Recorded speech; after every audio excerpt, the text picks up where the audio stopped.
Ni ijambo karundura bwana Perezida Tshisekedi yavugiye muri Okatanga mu mujyi wa Lumumbashi agaragaza ko ibijyanye no guhindura itegeko nshinga agiye gutangiza bitarenze uyu mwaka tugiye gutangira utaha ngo ko bijyana no kuba ibice bimwe bya Repubulika Iharanira Demokarasi ya Kongo itegeko ririho ngo ryemera ko byakomekwa ku bihugu by'abaturanyi aha yanakomozaga ku gihugu cy'u Rwanda. Iryo jambo rero niryo rimukozeho kubera ko bamwe mu batavuga rumwe n'ubutegetsi bwe ndetse na benshi mu bakongomani bahise banyarukira mu bitangazamakuru mpuzamahanga n'ibyo muri Repubulika Iharanira Demokarasi ya Kongo batangira kumwandagaza izuba riva. Ni muri abo rero barimo na Denis Sanga, uyu nguyu we yaraherutse rero no gutabwa muri yombi mu myigaragambyo yari yatangije ejo bundi n'ubundi avuga ko badakeneye manda ya gatatu ya Perezida Tshisekedi Chilombo.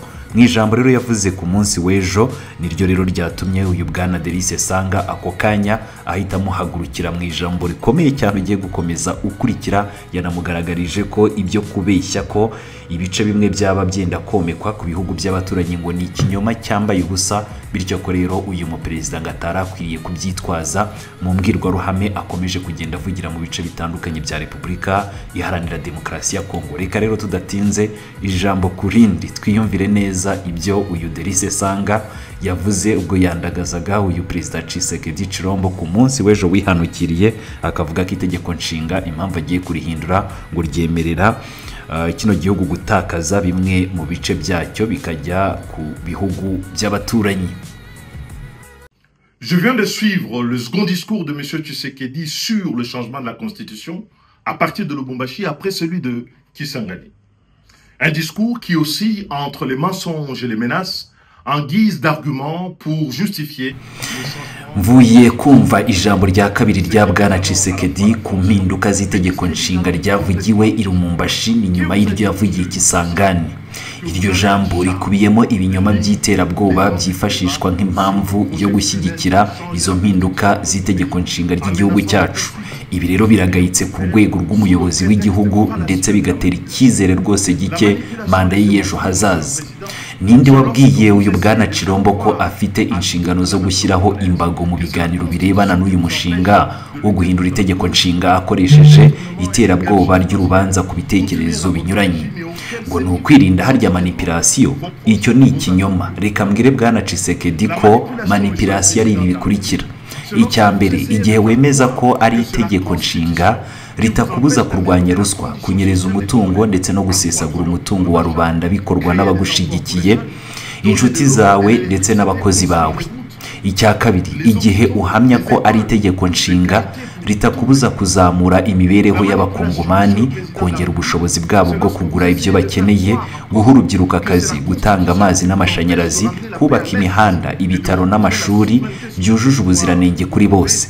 Icya gatatu, igihe uvuga ko ari itegeko nshinga ritakubuza kugarura amahoro mu burasirazuba ndetse no kugarura ubusugire bw'igihugu ku butaka bwafashwe, ni mu gihe byagaragaye ko ufite ububasha n'ibikoresho byose byemejwe n'itegeko nshinga amategeko kugira ngo urwanye icyo kibazo, ariko nta musaruro ugaragaza, biracyagaragara ko watsinzwe ku rugamba kugeza ubu ngubu.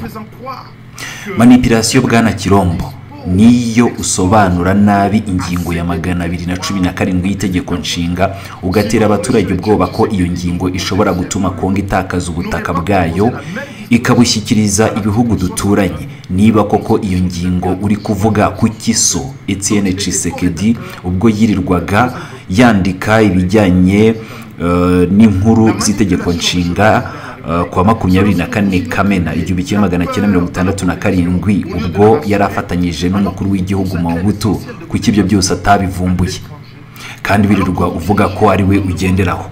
Manipulation bwana Chilombo niyo utanga izo mpamvu zidasobanutse ubeshyira ibihugu by'abaturanyi ko bishaka gutwara ibice by'ubutaka kandi ugatera ubwoba abaturage aho kubahumuriza. Ni mu gihe rero ugiheruka mu ngendo zidasiba uhora mu mahanga ugenda uyobora guverinoma ishingiye ahanini ku nkunga mpuzamahanga. Urugero ni nk'amasezerano aheruka gusinywa na leta yawe n'ikigega mpuzamahanga cy'imari IMF. manipulasiyo ikomeye bwana Kirombo niyo wiyibagiza ko guhindura itegeko nshinga bivuze gushyiraho irishya rigakuraho imbogamizi zose harimo no kukwemerera kongera kwiyamamaza ugafata izindi manda nshya, bigakuraho ingingo ya 220 igena ko nta muntu ushobora kwiyamamariza manda izirenze ebyiri. Ati ibi nibyo byose bituma abakongomani batifuza ko manda z'umukuru w'igihugu zishingira ku bushake bw'umuntu ku giti cye, ahubwo zikagenwa n'amategeko, itegeko nshinga n'amasezerano y'ubwiyunge bw'igihugu. Iterabwoba ryawe n'ibinyoma bidacika mu gihugu kandi bigahora bica intege abakongomani, tuzahora imbere nk'abapatriotisme baharanira ko Kongo iba repubulika iteka ryose, igihugu gikorera inyungu rusange z'abaturage bose. Lorsque vous versez dans une interprétation tout à fait iconoclaste de l'article 217 de la Constitution, par un faux bruit, en faisant croire que cet article expose le Congo à céder des territoires à des États voisins. Sinon, M. Etienne Tshisekedi, dont vous portez fièrement le nom, n'aurait pas proposé la même disposition à l'article 69 de la Constitution du 24 juin 1967, dont il était co-rédacteur sous la Deuxième République avec le président Mobutu. La manipulation, Monsieur le Président de la République, c'est lorsque vous inoculez la peur dans la population au lieu de la rassurer, alors que vous consacrez l'essentiel de vos déplacements à l'étranger, alors que vous dirigez un gouvernement dont la survie tient en partie de la solidarité internationale, à l'exemple du dernier accord que vous venez de signer avec le Fonds monétaire international. La manipulation, enfin, Monsieur le Président de la République, c'est lorsque prenant les enfants de bon Dieu pour des canards sauvages, en feignant d'ignorer qu'un changement de la Constitution conduit à une nouvelle Constitution dont le bénéfice est strictement personnel, et remet les compteurs à zéro, en faisant sauter le verrou de l'article 220 pour vous permettre de solliciter un troisième mandat, là où les Congolais ont voulu justement que plus personne ne puisse exercer plus de 2 mandats à la tête de notre pays.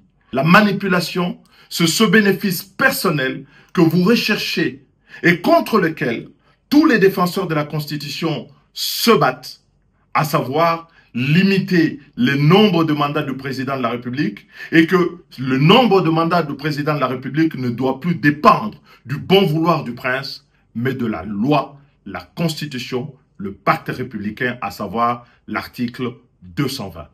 Les menaces, les mensonges ne feront reculer nullement le peuple congolais et vous aurez au devant de vous tous les patriotes qui veulent aujourd'hui que le Congo devienne à jamais une république, un État au service de l'intérêt général.